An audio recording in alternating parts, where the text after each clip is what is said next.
for record keeping, this is unit 239B that has a deck that needs to be basically reconstructed, but not in totality. It is absolutely compromised underneath.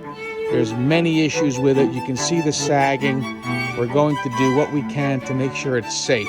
If you notice here, the entire deck needs to be reinforced before any construction begins. It also needs to be secured up against the walls, and we're going to build the fake walls for support until it can be completely reconstructed.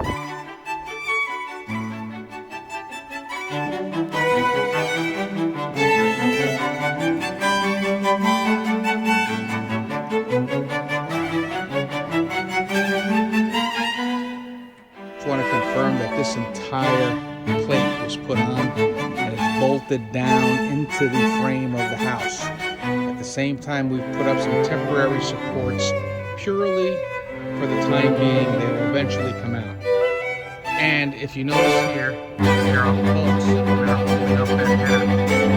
Those are completely across. I want to make it clear that right there, that 2x8 has 3 pieces that are all bolted together, and there will be a new footing installed here just for security reasons. And if you notice, all the other footings are still in place.